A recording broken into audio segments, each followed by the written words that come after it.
আল্লাহ সুবহানাহু ওয়া তাআলা ইজ অবজার্ভিং মি। আল্লাহ আমাকে দেখছেন, তিনি আমাকে অবজার্ভ করছেন, আমার প্রতিটি কাজ, আমার প্রতিটি মুহূর্ত। In the day of judgement তার কাছে পাই টু পাই, তার সুপ্রিম কোর্টের কাঠগড়ায় দাঁড়িয়ে আমাকে হিসাব দিতে হবে। এটা হচ্ছে মুমিনের বিশ্বাস।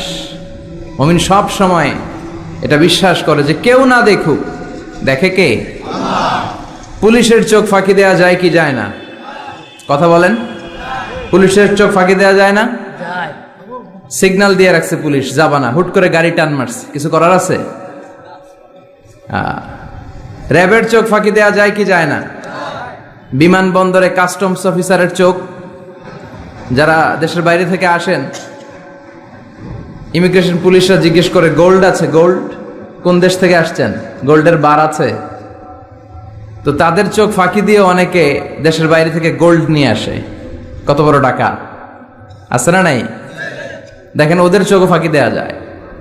পরীক্ষার হলে যারা গার্ড দেয়, তারাও যাতে উল্টাপাল্টা করতে না পারে ম্যাজিস্ট্রেটও লাগানো হয়, ঠিক কিনা? ওই ম্যাজিস্ট্রেটের চোখ ফাঁকি দেওয়া যায় কি যায় না? ফাঁকি দেওয়া যায় না শুধু একজনের চোখ। এজন্য আমি সবসময় বলি যে কেউ যেটা দেখে না দেখে কে? কেউ যেটা শোনে না শোনে কে? আপনি যখন যে মুহূর্তে যেভাবে আল্লাহ তাআলাকে ডাক দেন তিনি শুনতে পায়। নাকি মাঝরাতে ডাক দিলে শোনে না? তুফানে পড়ে ডাক দিলে শোনে না? ভূমিকম্পের মাঝখানে ডাক দিলে উনি শোনে না? এই বিশাল ৭ আকাশ, ৭টা স্তরের জমিন, এই ৭ স্তরের জমিনের নিচে কোনো গোপনতম প্রকোষ্ঠে কোনো একটা বক্সের ভিতরে যদি ছোট্ট একটা মাকড়সা বা পিপিলিকা হেঁটে বেড়ায়, আল্লাহ বলেন আমি ৭ আকাশের উপর থেকে, আমার আরশের উপর থেকে ওই পিঁপড়ার পায়ের আওয়াজটাও শুনতে পাই। এজন্য বিপদে পড়লে, মন যখন বিষণ্ণ থাকবে, দুঃখের সময়ে আমরা চাইব কার কাছে? সব সময় প্রশংসা করব কার? ইযা সাআলতা ফাসআলিল্লাহ ওয়া ইযা ইসতাআনতা ফাসতাইন বিল্লাহ। যখন সাহায্য চাইবে আল্লাহর কাছে চাও, যখন কোনো কিছুর প্রয়োজন হবে আল্লাহর কাছে চাও। বিষ্ণু বলেছেন তোমার পায়ের জুতার ফিতাও যদি ছিঁড়ে যায়, মুচির দোকানে যাওয়ার আগে, জুতা ছিঁড়ে গেছে, মুচির দোকানে তো যেতেই হবে, কিন্তু মুচির দোকানেও যাওয়ার আগে চাইবা কার কাছে?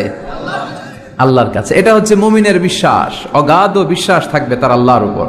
যে কোনো পরিস্থিতিতে মুমিন এটা বিশ্বাস করে যে এই ক্রাইসিস থেকে একমাত্র আমাদেরকে উত্তরণ করতে পারেন একটা সত্তা। চিল্লায় বলেন তিনি কে? এজন্য সবসময় আমরা তার প্রশংসা করব। আল্লাহর প্রশংসা কি কম কম না বেশি বেশি? বেশি বেশি প্রশংসা করলে খুশি হয় কে? লা ইন শাকারতুম লা আযীদান্নাকুম ওয়া লা ইন কাফারতুম ইন্না আযাবি লাশাদীদ। যদি আমার শুকরিয়া করো, আমাকে যদি থ্যাঙ্কস দাও, তাহলে আমি আল্লাহ তোমাকে নেয়ামত যা দিয়েছি আরো বাড়িয়ে দেব। আর এত কিছু দেওয়ার পরেও যদি নাশুকরি করো, তাহলে জেনে রাখো আমার শাস্তি বড় ভয়ানক। আমি আল্লাহ সব সময় ধরি না, ধরলে ছাড়ি না। ধরে ধরে ধরে না, ধরলে আল্লাহ। মনে থাকবে এই কথাগুলো? আল্লাহ ইজ ওয়াচিং মি, মনে রাখবেন।